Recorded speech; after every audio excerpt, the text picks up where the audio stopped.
Hi everyone! Today we are going to talk about one of the most endangered species in Malaysia, which is Green sea turtles!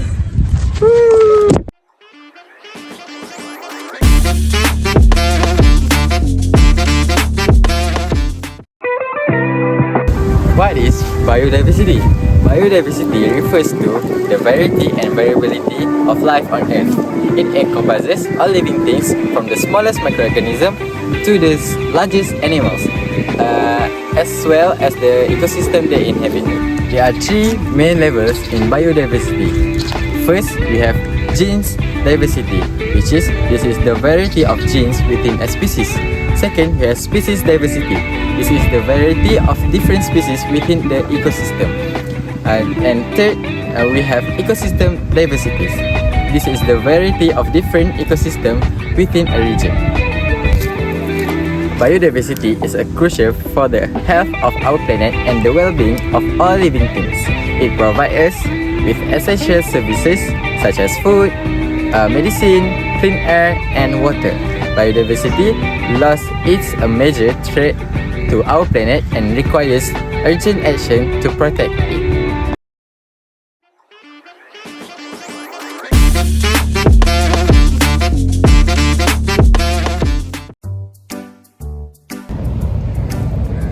Assalamualaikum and good day to everyone. Today I want to talk about one of the largest sea turtle species, which is the green sea turtle, or its scientific name, Chelonia midas. Chelonia midas can be found out through the tropical and subtropical region of oceans all around the globe. They inhabits the coastal water, lagoons and bay of the tropical and subtropical oceans. The green sea turtle is omnivorous. Their mainly diet is jellyfish and algae. They have a lifespan of around 70 to 80 years old. The green sea turtle can grow when hatchling around 5 cm and weight around 25 to 50 grams. But when they grow up, they can grow up to 1.5 meter long, and they can weight around 100 to 200 kilograms. That's around 300 to 500 pounds. The green sea turtle are slow on land but fast in water, which can help them when there's predator around, such as sharks. Their shell they have shell that have the same color of the sea. They can help them camouflage when there's predator. The green sea turtle are known for their long distance migration in purpose of feeding and nesting to lay eggs for their next generations.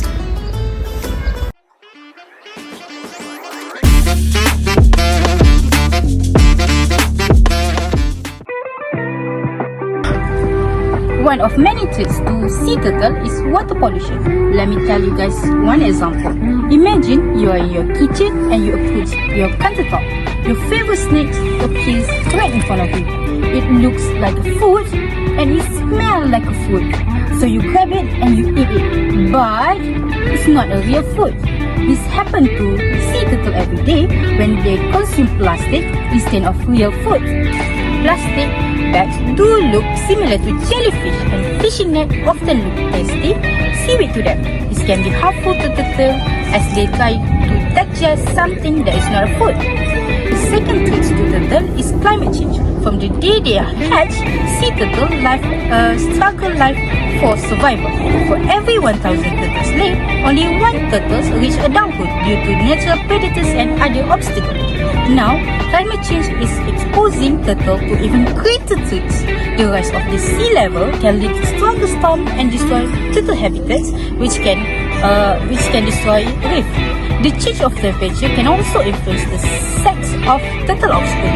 Warming climate may drive turtle into extinction by creating a shortage of male turtles. The third threat to turtle is poaching. Did you know the take or harvest of sea turtle and their eggs has been a traditional activity among many coastal in the world? So for example, there are some people from part of the world eat turtle external organs such as kidney and their liver.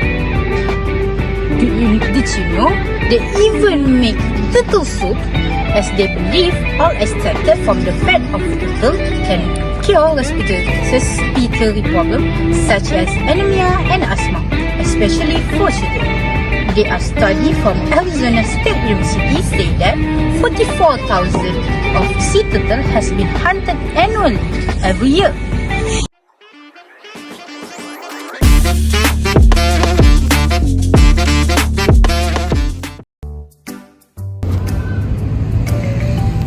After listening to my friends' points, we can conclude that green sea turtles are one of the most endangered species among other animals. Therefore, we as a society need to take action to save this green sea turtle from extinction. First of all, the first step we can do to save the green sea turtles is to say no to plastics.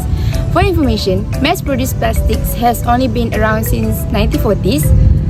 However, the effects and suffering that causes to these turtles are huge.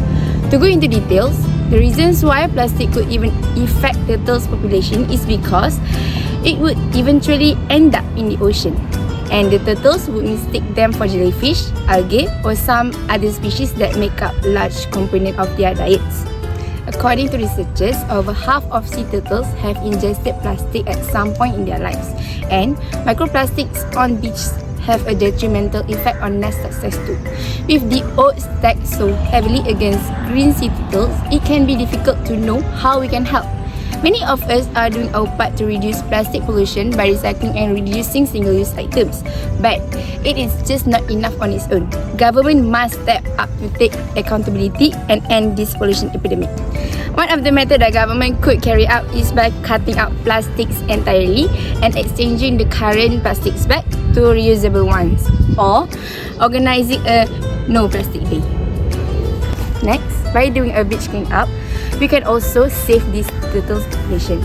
As we all know, there are over 1,000 sea turtles die each year from consuming plastics, and we, as a responsible society, can help lower this statistic by doing a beach cleanup. We can check out local organization and area event calendars, or host our own beach cleanup day with friends and family. For instance, there are some organizations such as My Clean Beach and International Coastal Cleanup. They advocate for zero waste. However, if we couldn't make it up to the organization program, the least we could do is by picking up our own trash at the beach. Last but not least, we can lessen the light pollution by minimizing beach lighting at night. This is because female turtles nest in the dark and quiet beach. When the baby hatchling emerge from their nest at night, they use the moon as guidance to the ocean. Any artificial light can misdirect turtles during this critical life stage and put them in dangerous situations.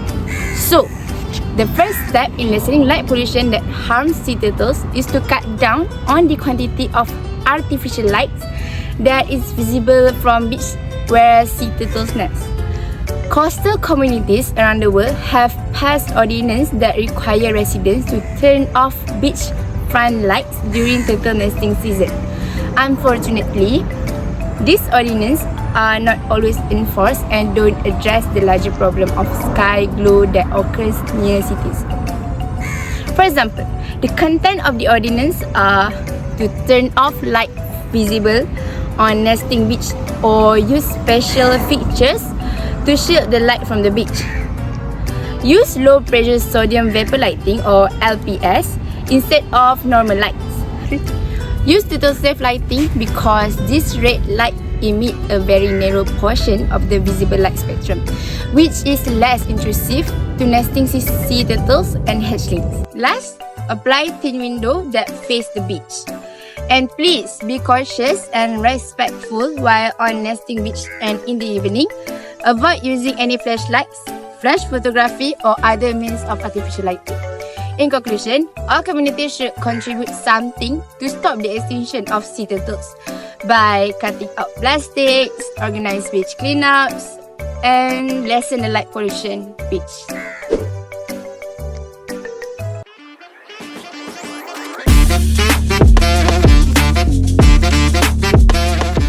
Next, let's talk about the importance of these green sea turtles towards the environment. So what happens to the environment if they go extinct? Firstly, green sea turtles feed on seagrass and seaweeds that grow on the ocean floor. These seagrasses are home to marine life such as seahorses and also serve as breeding grounds for fishes. However, they must be kept short to remain healthy, and this is where the turtles come in.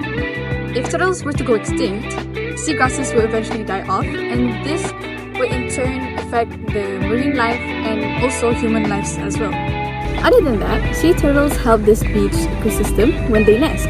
Reason being, of the tens of thousands of the eggs that are laid, not all will hatch. Those that do not hatch will decay and nourish the beaches. With the turtle population declining, fewer eggs are laid, and this will result with lesser vegetation and lead to beach erosion.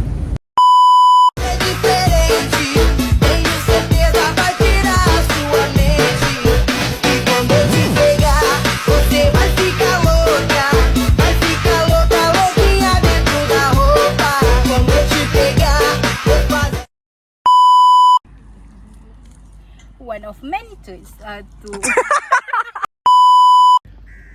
The green sea turtle. Next, by doing a beach cleanup, we can also save this turtle population as well. Seagrasses and seaweeds that grow on the ocean floor. These seagrasses are called